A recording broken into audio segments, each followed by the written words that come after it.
Hello, my darlings, and welcome back to Radio Wasteland. I'm your host, Chauncey Haworth, and this is my sidekick, Sean. Hello. And we are here with our guest, Solar Steve. Hello, everyone. Back by popular demand. Back by popular demand. And, our topic tonight is to discuss the potential outcomes of current events and what exactly we can do about them. I feel that... When you say potential outcomes of current events, I feel like that's burying the lead a little bit, because Solar Steve was on here last time talking about Doomsday prepping. Yeah, well, current events being what they are. Now we get the light side. Yeah, well, good news. Well, I don't know. So many people. There's just so many theorists out there coming up with things, and so many of them tie into so many things that are going on in the news, from our president, regardless of which side you're on, to the Houston, to hurricane, of course. The government structure, regardless of which side you're on, to the weather, to our interactions with other countries, to technology. I mean, all of them are basically presenting to us a lot of potential fall situations.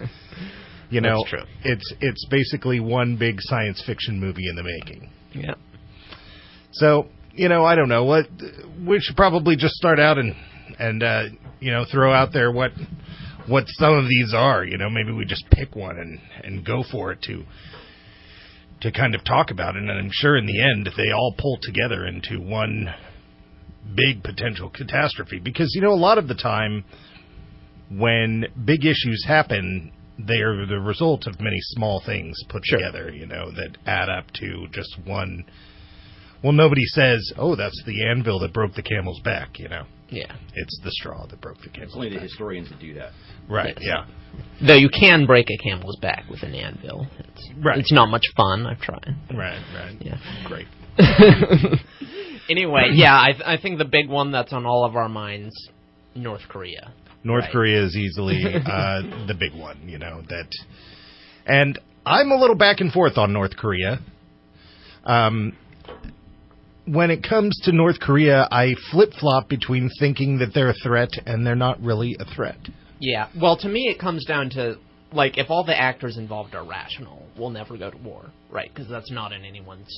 The cooler heads prevail thought line. Exactly. If the actors involved are not rational, looking at you, Kim Jong-un and Trump, it's hard to say.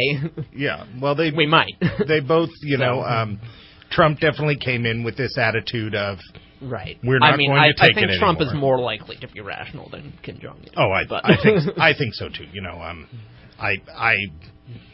Anybody who knows me knows I'm not a big Trump fan, but I also don't think his end-all goal is to destroy our country or this world. No, actually, the propaganda would have us believe that's exactly what he wants to do. That I mean, you look at some of these films and propaganda videos that come out of North Korea, or the news media's covering, pick these things up.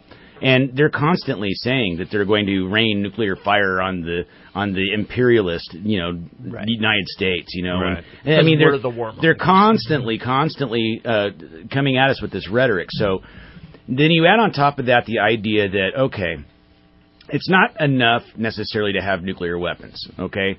I mean, when the only last time nuclear weapons were used in anger was in 1945. We all know that story that...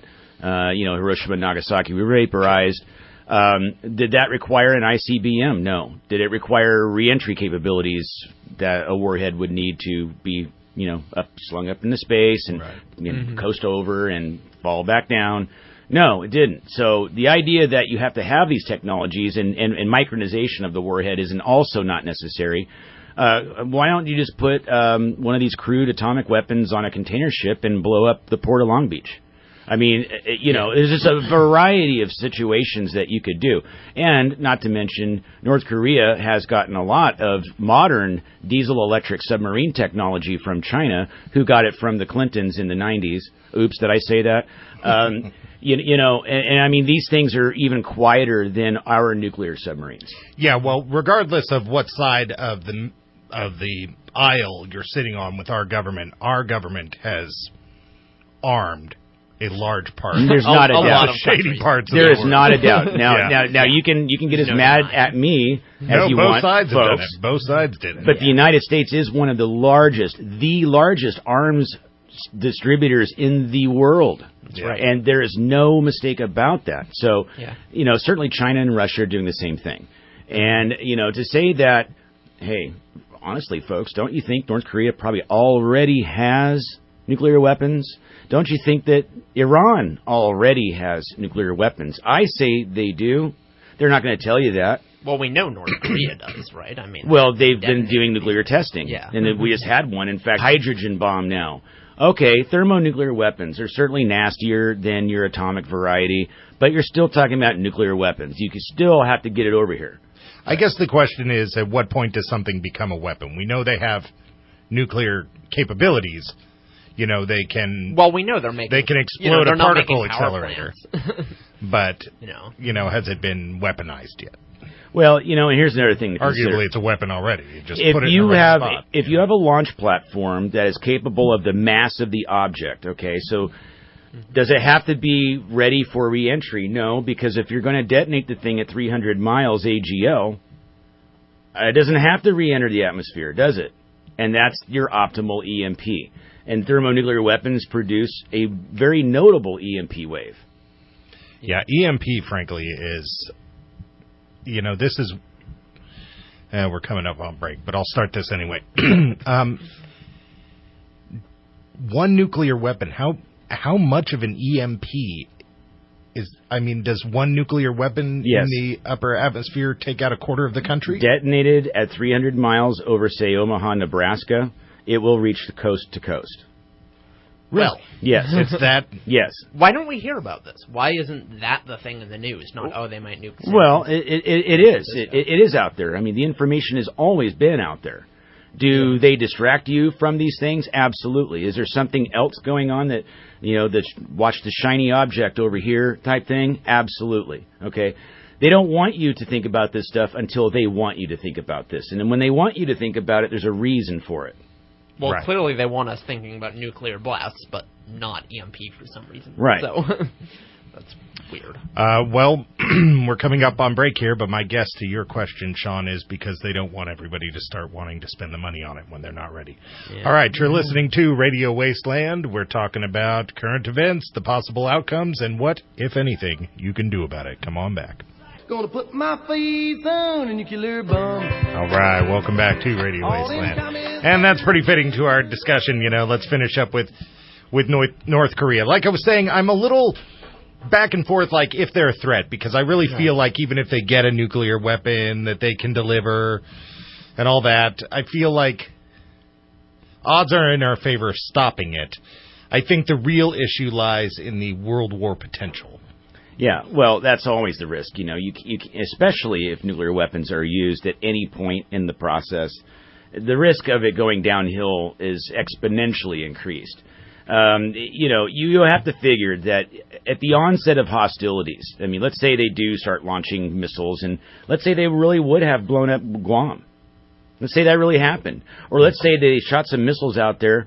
How do you know that they're going to drop a mile or two off into the water and they're not actually going to hit anything? And how do you know that there's no warhead in it?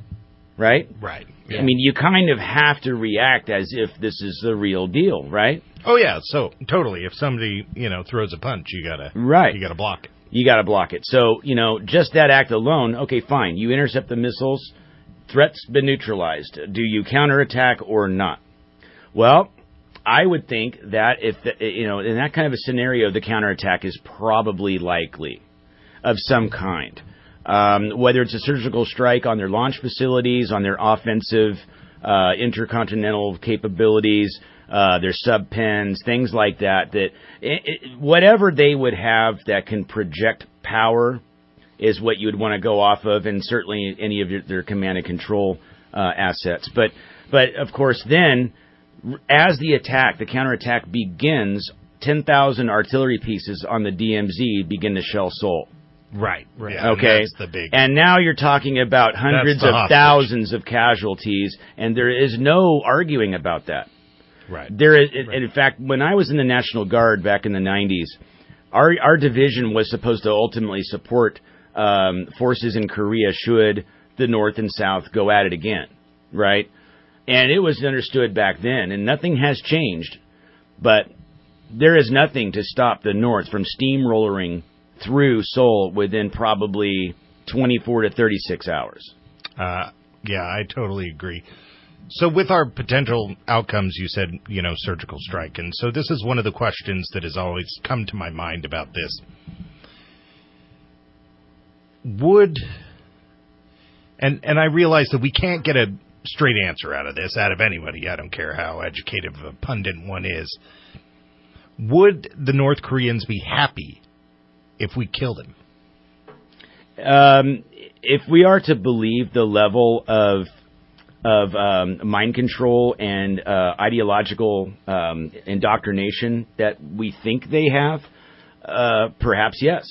That they're that zealot about it, that they really do worship this person in the lineage as godlike leaders. It's just so foreign to me. The closest thing that I can make a comparison to is 1984. Yeah. Where doublethink and all this stuff was really going on, but still that's fantasy to me. It's so foreign to me, it's like... Okay, compare it to, any kind of Stone Age country.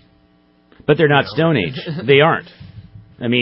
Yes, you have a population that is not westernized, certainly by no means, although they have been exposed to some things. Right. They have TV, right?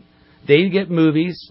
The state does control everything that comes into the country, but they can't always control everything that gets out of the country. Mm-hmm. And you, Chauncey, as an IT person, would understand that. Oh, absolutely. And so really, at the end of the day, it comes down to what is it we really believe about the North Korean people. Should we just assume that really there's no difference between the North Koreans and the South Koreans? After all, they are the same, really the same. There's very little difference between them other than ideological background and yeah, it's that's one thing that's really interesting in I don't know what 60, 70 years, how drastically different one culture can split into two different. Yeah, let's look at Islam. Let's look at what's happened with Islam and Wahhabism over the last 100 years. Mm-hmm. Mm-hmm. Actually, you could maybe even argue 200 years because it was the beginnings of this country that they had to deal with the Barbary Coast. That was our first, dealings with radical Islam at that point.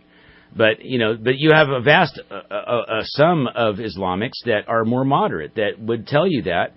Now, we're not supposed to believe that because they're supposed to be able to lie to you in order to get you to, convert or whatever. But okay, fine. That's part of the problem. Most Muslims. I think most people want to live their life in peace, raise their families, do what they got to do, yes. and that's it. That really is it. But these terrorist Muslims, I don't know, what are we calling them? That Obama couldn't say. Radical Islam. Islamic. Apparently, ISIS. That's the phrase. But to me, that's so science fiction. Also, just the idea that we have generations of people who off of their religious upbringing think that infidel must die. Yeah. I'm a huge horror fan. We always talk about it. There's this movie Lord of Illusions where this guy Nix basically says that he was born to murder the world. And every time I think about these people, I think of that line and I think, how over the top is this? I think if you look at history and you find any example of a time when there's a group of young men who don't have a lot of opportunities, yes, they start killing people. And that is the class. That's just what happens. That's the class that the military tends to prey on the most. Right. It just happens to be that way, folks. Right. Now, and there's not a lot of opportunities in Afghanistan. No. Right now. Well, actually, there are if you don't mind growing poppies. Right. That's true. Right. Hey, you got some good U.S. Marines to protect you. That's true. In your poppy growing. So we're dealing with these. If these countries were to team up or somehow instigate us, I kind of felt like. Now, don't get me wrong. This is purely hypothetical. Nobody hate on me for my violent tendencies. I felt like when China said that if we attacked North Korea, that they were going to defend them, but if North Korea attacked us, then it's a free-for-all. That we should have instigated somehow North Korea to attack us so that we could have just taken care of it. You would have thought that was prime for a false flag. Yeah. It seemed like, okay, well, let's poke them with a stick a little longer. China could have easily false flagged that thing and said, hey, look, hey, North Korea, see, the West is attacking you now. Now we're going to get the imperialist. Yeah. Right. Well, if they want nuclear war. If they want something like that. But, a lot of people forget about the economic warfare that goes on, and that has been ongoing for years now. Oh, it's the new Cold War. Yeah, absolutely. And the idea of the Chinese yuan and their attempt at gold-backed currency to trump, no pun intended, but to bypass the sheer earning power of the petrodollar, which... You gotta look at it. That was a brilliant thing that happened, however evil it may have been. Yeah, well, it's their nationalist attitude towards their money and our globalist attitude towards our money that's really helping them, because we have corporations that are buying back their own stocks in order to just raise the value of their own stocks that the heads of the corporations have, instead of putting the money back into our own economy. Sure. The dilemma is you want to have a economic production, you want to have money, you want to generate wealth, but do you necessarily want the middle class and the working class to have access to this? Maybe not, because they're easier controlled when they're broke. Oh, yeah. Okay. Or if not dependent on your social welfare programs. Absolutely. Okay. So that way, the society tends to do what you want them to do because they want to continue to eat. Okay. So what do? Well, do you send all the production, all the jobs overseas to China, right, who has been promised, you're the next up-and-coming power economically in the world. Right. It's your turn. And so in the meantime, you weaken the United States. The middle class is about gone now. Mm-hmm. And folks are just living paycheck to paycheck and completely distracted on top of it. Oh, yeah, I love it. A couple of years ago, my wife and I found out we're middle class. We hadn't made any more money. They just changed what middle class are. They changed the benchmark, and they're famous for doing that. I mean, they really are. And Terry's all, we're middle class now. Well, apparently we are. And so what better way? And of course, these plans go over decades and decades of time. But if the plan was that the United States was supposed to rise to a certain point, beat the crap out of the rest of the world for a time, all the modern technology flows through their science and their massive industrial output. But then at some point, through social pressures and economic pressures and other things to come, that now it's weakened to such an extent that is just a glimpse of what it used to be, or what it used to be able to do, how they used to act, what they would say, what they stood for. Right. And I think many of you out there would agree that, in fact, that very thing is happening and has happened. Yeah. Well, we're coming up on our commercial break, but I'll throw in my little editorial about what I was wishing would happen. So at the end of Obama, I was really wishing that both the left and the right would, because they seemed on the cusp of realizing that their mutual enemy was that we were being controlled by corporations and banksters and stuff, and then we just got sidetracked by politics yet again. All right, you're listening to Radio Wasteland. Come on back. We'll talk about some... But that's never happened. ...national disasters. All right, welcome back to Radio Wasteland. We're talking with Solar Steve about current events. Here we're really going to kind of dig into natural disasters. We're sitting on all sorts of them. Our show is broadcast out of California, which is very much on fire at the moment. Outside for us looks like... in the sense of being engulfed in a literal conflagration, not in the sense of being, the hip, trendy thing these days. Totally, yeah. Though both are true. Both are true. Quite. Yeah, totally. Who doesn't like, California cuisine, You have to admit that bacon and avocado makes everything better. That is true. Even the apocalypse, which is what it looks like outside, thanks to all the fires. It's like... At least the sun hasn't turned bright. Right? I wonder what the smoke's doing. It was the other day. I remember all the smoke's doing for the national cash crop. Yeah. Yeah. Well, I don't know. It might Or be, the state cash crops. Excuse me. right. Yeah. Well, it might be. Might be good extra flavor. Right. Yeah. Totally. Yeah, barbecue style tomatoes. Yeah. So this comes down to another touchy topic that of global warming and whether or not Sure. we're doing it.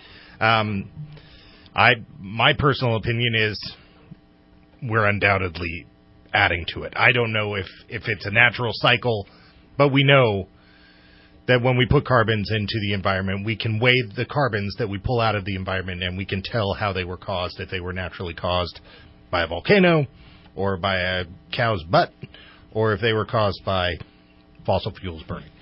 And we can tell that we are putting some of these particulates into our environment at a massive level. But as to if we are causing it, I don't know. I just don't know. But either way, the outcome, we're seeing it. We're dealing with it. Although there was a new study, I don't know, did any of you guys follow this up? That a lot of our weather problems might be man-made, but Yes. not have to do with global warming. Exactly. It's weather manipulation, weather warfare. Well, even outside of weather warfare, they were talking about just our development and the way that we're developing is causing... Altering, say, wind patterns and things like that. Right. And shifting climates. Right. Yeah, no, there has got to be something to that. But there definitely has to be something to weather warfare. It's not like anybody would be... No, it's we're just being not done. going to look into that. It's being done by too many people now, and the circumstances and the studies that have been done on some of these weather systems, it's pretty much, a given now that we can steer storms, we can intensify storms, we can decrease or remove energy from storms. So somebody might think, hey, well, doesn't that mean that if a hurricane is coming towards the United States and it looks particularly nasty, that we could shoot some energy at it in a certain way and dissipate the storm or steer it away from us? Right. Relocate the energy. You can't get rid of it. Relocate it. Right. Yeah, exactly. But if that's true, why isn't that being done more? Because if it relocates to another country, they're going to be pissed. Well, that's true, and you can't keep send it back out into the ocean. And we can just send it back down to the Caribbean. They all seem to hit the Caribbean. Well, yes, and it's a nice funnel, isn't it? So, you've got this bathtub of really warm water. Right. And then you start adding energy to the opposite side of the circulation of the system, and it's kind of like what happens when you take the hose and you hit the wheel with it, and you hit it sideways, and it gets faster and faster and faster. Well, that's what it does to a storm. And so that's how some of these... Katrina was thought to be a gend storm, if you will. It wasn't that they created it. They took something that already was forming and just magnified it, and then applied steering at the last minute. If you remember, Katrina took that sharp turn to the north, right on into New Orleans. Well, call me crazy, but they seem to be picking on the oil production of the United States quite a bit. Now, who they are remains to be seen. Yeah, well, if they're us or if they're somebody else, I mean... Well, the Russians could do it. The Chinese could do it. Any first or 2.1, 1.0, nation state could do things like this. Right. Part of me says absolutely not to that, and here's why. Because while these other countries are catching up to us, they haven't. Technologically, I feel that we would catch it. The one thing that really freaked me out and made me think that what you're saying might actually be the case was that sonic attack in Cuba. There's a sonic device that makes people sick. That is absolutely crazy. And we don't know what it was. Those are ELF waves, and it's a very low, extremely low frequency sound wave. Right. And it's quite nasty.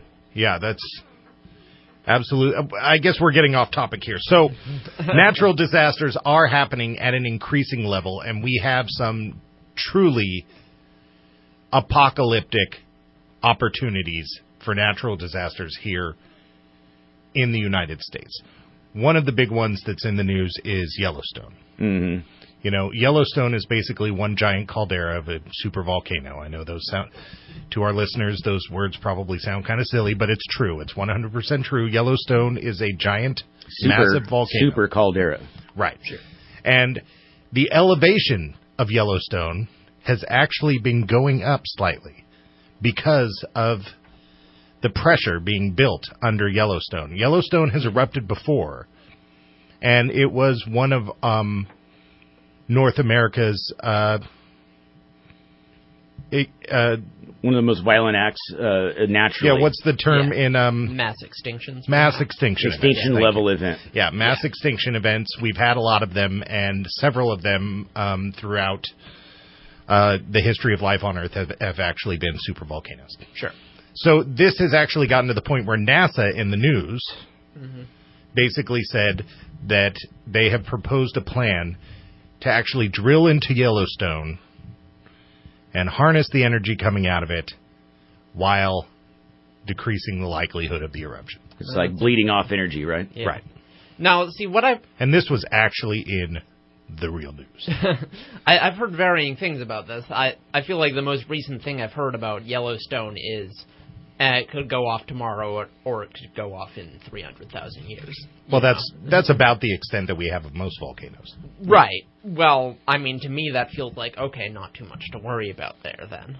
A lot of people will take earthquake Or a lot to worry swarming. about immediately. There's such a thing as earthquake swarming. If we were to get so unlucky, yeah. Earthquake swarming? And if you do have these things going on, a lot of times geologists will see that as an indicator that there's activity. Well, certainly there is activity, depending on the depth and the frequency and the magnitude and all these things. And yes, this has been happening in Yellowstone for years, if not decades now. I mean, Old Faithful has been this geyser that every hour shoots its load of water. Right. I mean, so that we know that there is energy pent up underneath the ground there. Now, other people that live up there say, you know what, there's really nothing to worry about. I keep a real close eye on it. I'm like right on its back door. If I was to see things, I would know what I'm looking at if I saw something. And he says, no, Yellowstone's not going to go off anytime soon. But, combine that with the Cascadia subduction zone in the New Madrid fault line. Oh, no, that's a big problem. that is a Yeah. big scary one. Absolutely. Yeah. In fact, it's so scary that FEMA, starting a few years ago, began an exercise called Cascadia Rising. And it's a multi-state, multi-jurisdictional exercise that goes on for an entire week where they simulate a 9.0 50 miles off the coast of Oregon. And, I mean, the projections are literally hundreds of thousands dead, millions displaced. Everything from I-5 west, from the top of the border with Canada all the way down to somewhere around in here, is wasted. Mm-hmm. I mean, inhabitable, wasted. It's weird that San Andreas got all the hype. So here's how it was explained to me, that by the length of the fault and how the fault's connected, there is a limit as to the amount of, even a worst-case scenario drop or shift, there's still a limit to the amount of energy that can happen due to the length of the fault. Mm-hmm. Sure. And that San Andreas has always been the one that everybody's all, ooh, it's happening. But that this Cascadia subduction zone is like literally 3-4 times it's more massive. potential power in the drop. And Seattle's right there. Yeah, So, Seattle's one of a very, very large city, which is a huge economic zone. And Right. Yeah, but it literally, right if you think you're going to be able to get out of the area when something like that happens, you're wrong. The bridges will be gone. The roads will be washed over, buckled, not to mention dangerous from people that are trying to survive. The fires that would start. Right. It's an earthquake can produce absolutely horrific conditions. All right, well, we're coming up on break here at Radio Wasteland. Come on back with Solar Steve. All right, welcome back to Radio Wasteland. You're here with our guest, Solar Steve. We're talking about, current events, all the apocalyptic possibilities in the current events. And now we're getting to everyone's favorite, the one that seems to be, I can use the word porn on on the radio, can't I? Because everybody uses I these think you terms. already have. Well, everybody uses these terms like, food porn, because I like to look up milkshakes.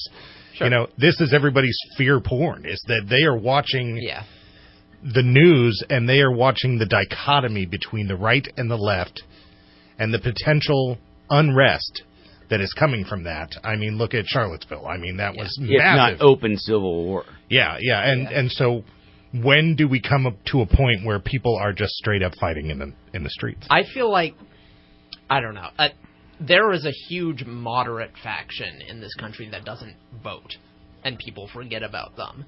But, in terms of people who are actually hard right and who are actually hard left, the numbers are not that huge, and a lot of them are old, because, the people who vote just skews much older.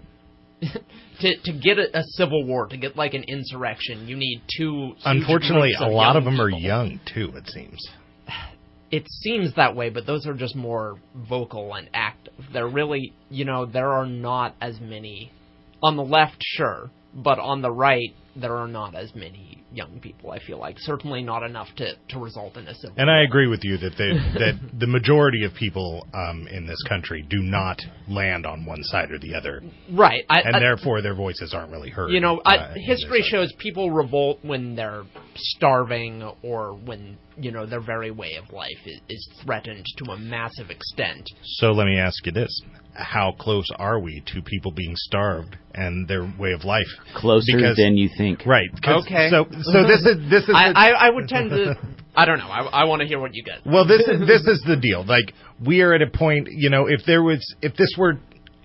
something were to happen in, let's say, the 50s, we might not have the explosive possibilities that we have now due to the dichotomy.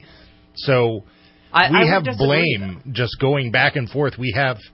It's a lot harder for someone to starve in this country now than it was in the 50s. Well, what happens if that EMP goes off?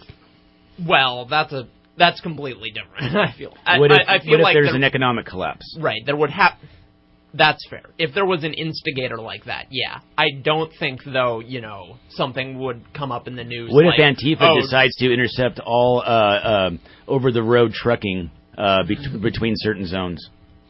I guess if they were to do that, then, yeah, that could be something. But it wouldn't come from news, Or how about in Houston and parts of Texas right now are experiencing very significant gas shortages, if not gas is unavailable because of the hurricane and the resulting flood. Right, and this really comes back to how we started the show, where I was talking about the straw breaking the camel's back. All of these things are adding up. So the new one that I think is a little bit scary is our president, although the rest of our government seems to say this is not the case, but our president is basically saying that we need to stop doing business with any country that does business with North Korea. That's not going to happen. That's not going to happen either, No. because that would mean China. Yeah, we ourselves as a population wouldn't like that, because we're so used to paying these cheap Walmart prices for everything. Yeah. You stop dealing with China, and guess what's going to happen, folks? Prices probably the best thing that's ever happened in that country, in this country, and that would be that Walmart went out of business. Right. Well, the idea that we don't make anything ourselves anymore, and so you do that. You go down that road, and not only are things going to be 3-5 times more expensive, but you might not even be able to acquire it at any price. Yeah. So the one thing that makes me kind of feel like we would have a social collapse more so than a civil war is logistics. People are really mixed up in this country. There is no, during the Civil War, it was obviously a North and South issue. Right. Sure. And now you have pockets of conservative, here we're broadcasting out of Redding, California. California, everybody goes, oh, they're liberal and they surf. Well, we don't surf here, and our town is not liberal. No, it's not. We are a pocket of conservatism in arguably the most... Northern California generally is pretty conservative. Right. in terms of California's landmass, most of it is rural area that's conservative. Most of the population is in cities, which is liberal. Right, and so that's the divide. So even I hear and don't come down on me, I don't really know this stuff, but I hear Texas is mainly conservative, but I hear that Austin is ragingly liberal. Yes, right. That has started to happen. I don't know.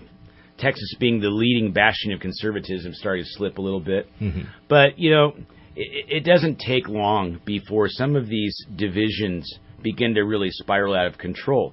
I mean, look at the protesting that's going on in this country now. I mean, if you were to compare that to the 1960s, let's say, I think it's far worse now.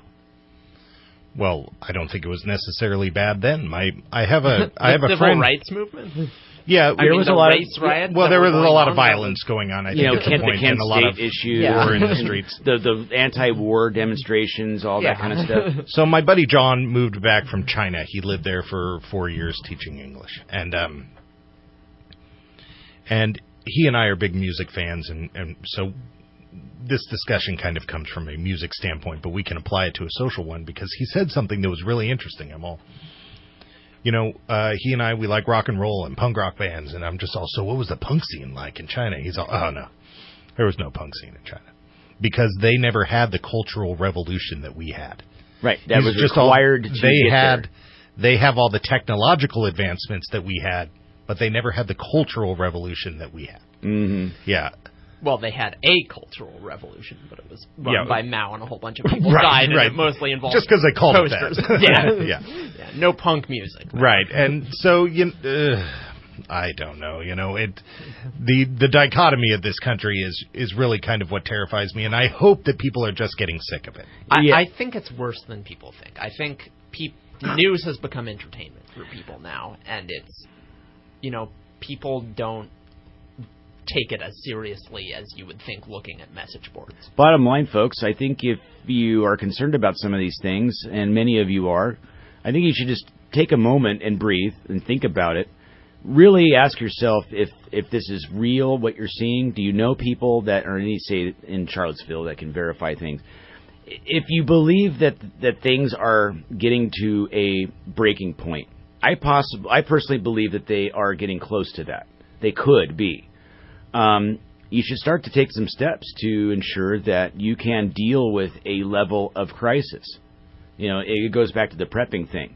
So the first thing you're going to want to isolate or identify is where in this mix are you? Ethnically, racially, politically, okay?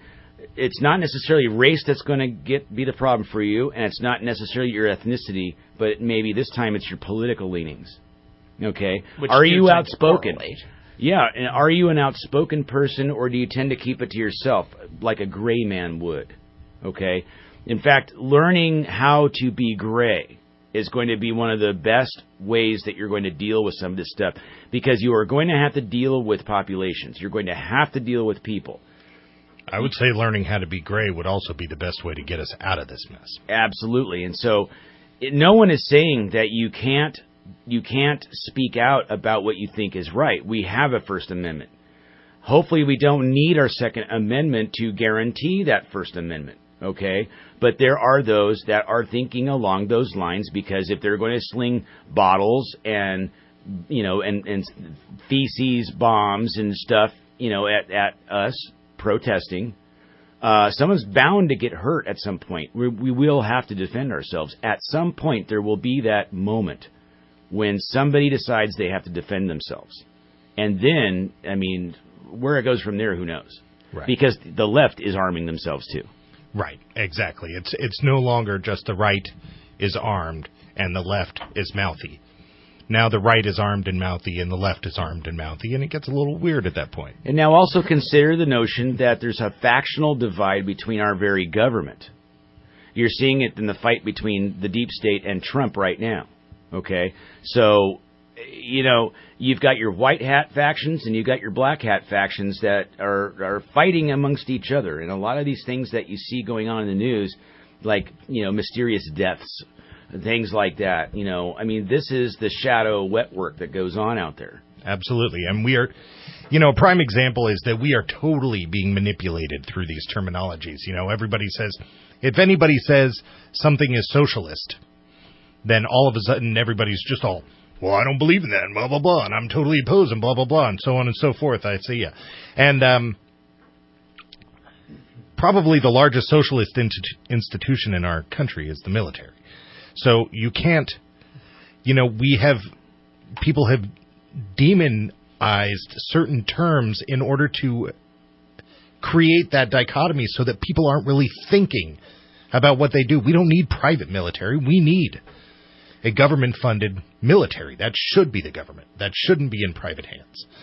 And people get weirded out about that stuff. And then people, on the flip side, we got the major problem of once you give a handout, it's not easy to take it back. No. And it's resulted in the destruction of this country in a lot of ways. A lot of people have a hard time hearing that, but it is the truth, folks out there. And we are to blame for it ourselves because we fell for it. We lost our way somehow. If you want things to change, there really is truth to the fact of what are you doing about it? What can you do about it? Well, sitting on the couch and worrying about it is certainly not helping. Okay? Start in your own house. Figure out what is it I can do to volunteer, to stockpile, to be aware. Everybody has a job. Everybody has a skill. And we all need each other. I totally agree with that. All right, you're listening to Solar Steve on Radio Wasteland. Thanks for checking us out. All right, and welcome back to Radio Wasteland. We are talking about current events and the possible outcomes of those current events. As we talk about current events, you look at the cycles of history and you say, okay, well, there was Iran-Contra and there was, the Cold War and there was Mount St. Helens. Are we currently really at a scarier place than we have been in the past? Because people have been scared for years of these potential outcomes. Yeah, well, that's what the news is for, to scare us. You think so? I think so, yeah. I think people like to be entertained by believing that their, life is some kind of action movie just waiting to happen. I agree. I don't think the news... And I think that is basically the purpose that the news is serving today. If you're reading an article that's really boring and you're feeling your eyes just slide off the page because it feels like a school textbook, it's probably the truth. If you're reading something that really catches your attention, get out of there. That's fascinating. They're lying to you. Well, I think that's definitely the case. I don't actually believe that there is left and right media. Everybody says, oh, there's left and right media. I think there's journalism and there's tabloid journalism. Well, I think that there's sensationalist media, and they have both found their audiences. Yeah. That their bottom line is... to make money. And real journalism is buried somewhere way, way down in the... It's outnumbered. Right? No. We're not real journalism? Real articles written by real investigative journalists are outnumbered 1,000 to 1 on the internet by sensationalist stuff that people have either... kind of stretched the facts, or they've just made stuff up. Even in the alternative media, you see this going on, and where things are just blown way out of proportion. Yeah. And I would argue, especially in the alternative media. It almost gets to a point where you really don't know what's going on for real. Oh, absolutely. And that's kind of what I was saying earlier about terms like socialism, being that I lean left a little bit. I can use this as an example, but I'm sure there are tons of examples on the other side. Socialism is a word that means something. It's not an all-encompassing idea. There are certain things in our country that our government itself, having the government, is socialized.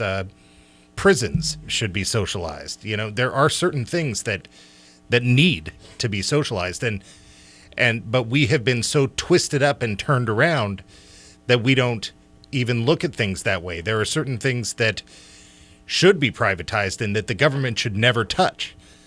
People don't have the time or the desire to get that deep into it. I think we can figure out what's going on if we want to. Go to your library and start reading books. Become an expert on topics, and you will be capable of evaluating the news. You can sift through the stuff. Exactly. But who has the time to devote to that? And Absolutely. more importantly, who wants cares? to? People are happy scrolling through their Facebook feeds. I was reading recently Snopes' list of like fake news articles that they've had to debunk. Snopes is fake news themselves. But Well, okay. But I mean, it was annoying stuff. It was, like there was some article about Obama got Malia out of some suspension at school or something. So what? So what? But B, it never happened. Right. It was made up and people are getting outraged Right. about it. And there's just tons and tons of stuff like that where it's just made up for people to get angry about it.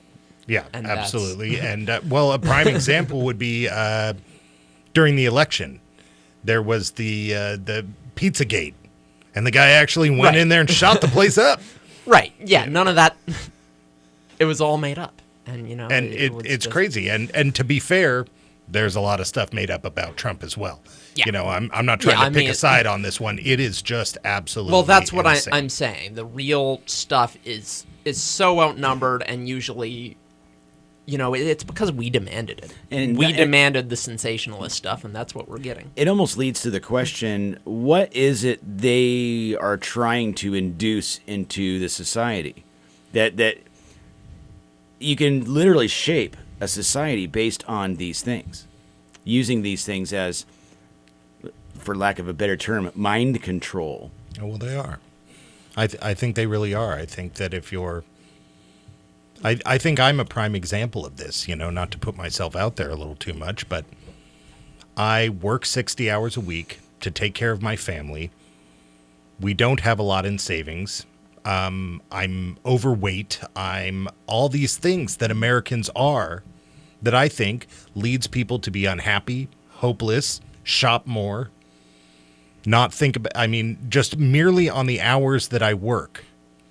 I get half an hour of news a day. And I get it from ABC and CBS because they're at least not on a news station. They're at least less likely to be connected to other stuff. I like to watch the world news from the BBC or something, and everybody's going to be they're liberal and blah, blah, blah. Maybe they are liberal, but at least they're just kind of telling me what's going on in the world, and I can try to sit back and make my own opinion in the half an hour a day that I have. Mm-hmm. And I consume a lot of news, but that's because I don't work enough and don't take care of myself, so I have time. Those are your options, yeah. The people who have time to sift through all the news are ne'er-do-wells. Right. Well, they're subject matter experts, right? I guess. But I'm a prime example of a person who is neither right. Left or right. The reason why I associate most with the left is because I am militantly for social equality. I am militantly for I'm militantly anti-racist, sexist, homophobic, all that stuff. Militantly. Well, totally opposed. But I also am totally down with the Second Amendment.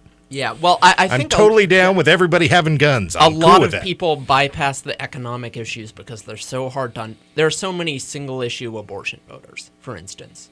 People go to the social issues because those are a lot easier to take a stance on, frankly. And is that stuff put in? That's a good example. And of is people stuff on the put other in side. on the ticket just for that reason? Just to draw out the voter. Oh, right. If the Democratic Party suddenly decided, we're not pro-choice anymore, we don't care, do whatever, pass whatever laws you want, we're going to run a pure economic platform, they would never lose an election again.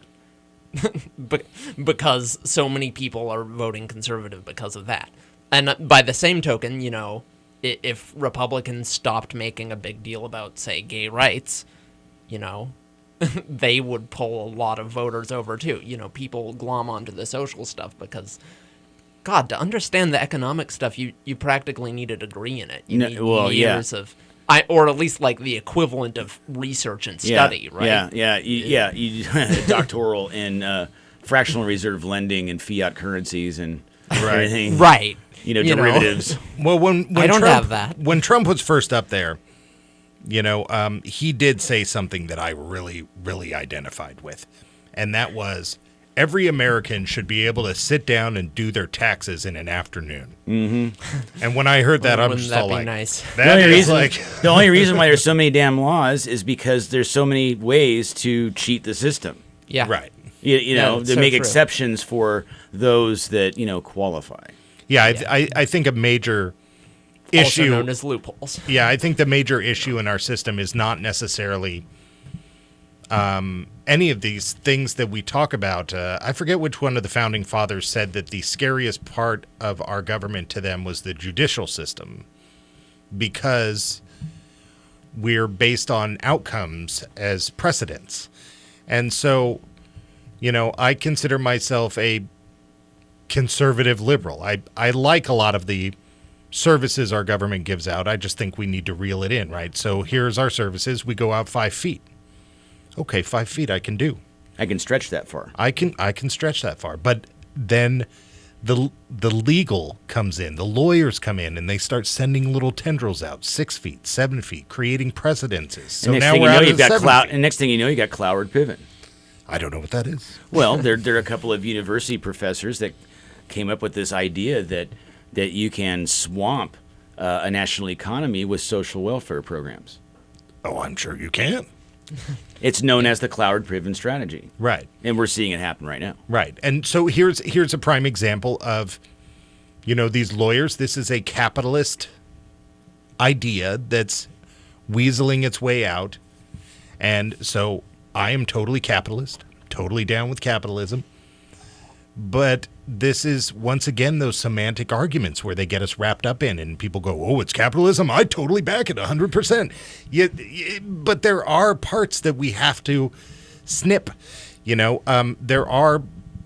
we have to lay down laws and put up limits, you know. And so the right seems to think we need to pull all that back. And the left thinks we need to throw it all out there. But somewhere in between is probably the thing that's going to work. You know, I think one of the things that's missing in this conversation is the notion that morals and values and ethics is really what drives human behavior. It's not the fact that there's a law that exists. I agree. Yeah. That's true. And so, you know, you got the right that wants more personal liberty and freedom. Well, I'm sorry, but that requires a person to be self-governing with a measure of ethics and moral value. Right. Here's my thing, though. You know, I think I agree broadly in principle, but when you're talking about, you know, you go to the average voter and say, how should we deal with this complicated, like, banking issue, for example? They're unqualified to know. Well, exactly. Like, morals and values don't come into it. Well, you know? but on the part of the legislators and using the economy as an example, at some point, some banker got pretty greedy. Right.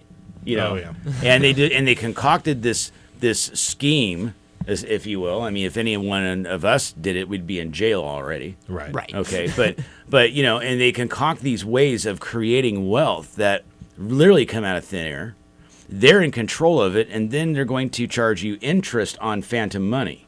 Right. And then you fast forward decades into the Right. future, and where are you at? I mean, and so it came down to the lack of morality In and the the greed. elites, though, you know. Yes, but how do you make the elites not be evil? That's how they got to be elites. Well, in a lot of cases, psychopathy you're right. is necessary in modern society. I feel like if you want to excel, if you want to hit the top, yeah, You have to have a certain amount of psychopathic behavior. yes. Yeah. I think Well, that's I've true, always said frankly. that. Yeah, I've always said the reason why I don't get too left or right in my belief systems is that if you're within a stone's throw of becoming the president, you were shady a long time ago. Right. Oh, yeah. And why would you even want it? Yeah. Yeah. Why would you want it? You know, Yeah. I don't know. Out of the goodness of your heart, are you really just that great But of a we've person? come a long way from the 17 and 1800s too, and you know, people were still people back then. But there's something about technology that has really, really just kind of put a warp or a schism in Oh, there. I know exactly what it is. I think that when it comes to government and law, the worst thing that's ever happened to our country is the computer because of statistics. Statistics win in court and win laws. So, seatbelts. Should you have to legally wear a seatbelt? No, man, I'm a social Darwinist. If you don't want to, I always wore a seatbelt. You know why? Because you want to live. I don't want to die. Yeah. But if you want to not wear your seatbelt, okay, that's fine. That's fine. You don't want to wear your motorcycle helmet, I'm cool with that. But computer statistics won that law. Right. And I think computer statistics, the thing that people forget about statistics is they can easily be read in a lot of different ways. You mean like because they were used to persuade people? Yeah. Spurious ways. You're right. Yeah. That makes a lot of There's a sense. famous person in the law that says there's lies, there's damn lies, and there's statistics. Mark Right. Twain. That's Twain. Oh, was it? Okay. Awesome. Yep. Yeah. That's why we keep you around. So. Yeah. Yeah. So I mean, what are we going to do? You know, I heard. I might just be pulling this out of my backside. I heard that sometime in the 60s, the law was changed. Before that, senators and representatives could vote off the record. And that In closed session, let's say. And then sometime in the 60s, it became a matter of public record. Mm-hmm.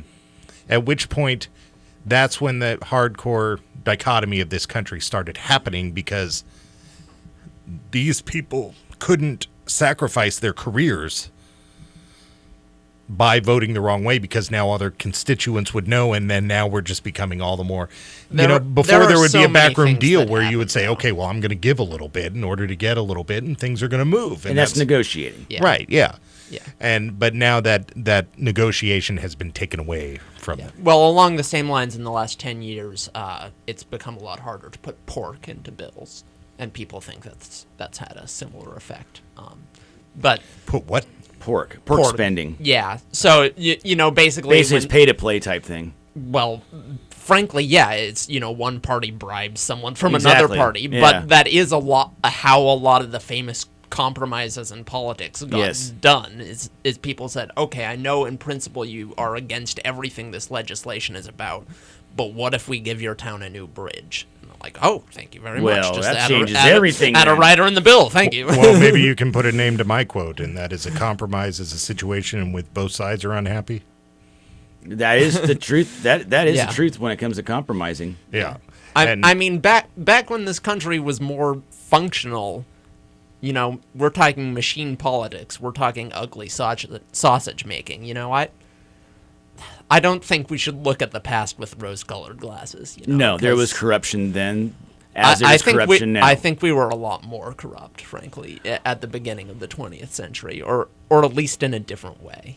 At least in a much more structured, top-down kind of way. Yeah. I think we were corrupt maybe on an individual level, where people were trying to put thousands, hundreds of thousands of dollars in their pockets, but now we're dealing with people trying to put billions, and those billions are coming from Right. billions of people. Well, human nature hasn't changed, obviously. No, that was my The point. opportunities have moved. Right. The shifted. way it happens and the abilities and the machinations that go on have certainly evolved, but people are still people. Right. Yeah. People are people. Yeah, I've always said that I didn't really care what kind of government people picked, that if people just weren't jerks, they'd probably all work. Yeah. Whatever kind. It could be an anarchy, it could be a whatever. If people just weren't jerks, we'd probably do all right, but people are jerks. You and know what scared. I think the solution to all of this is that we need to genetically engineer the population to be nicer. Well, chances are that's already happening. Yeah, talking about a conspiracy theory. Let me ask there, you what but you that's had for freaky. breakfast, Sean. Yeah, really. Yeah, it was just some eggs I got from the Oh, store. And right, some, right. weird irradiated beef. Yeah, big glass of milk. Yeah, it's all good. Because everybody knows it's natural to drink the milk of another animal. Yeah. How's that corn these days? Right, yeah, totally. All right, well, you've been listening to Solar Steve on Radio Wasteland. Yeah. Thank you very much for checking us out. Come on back next week.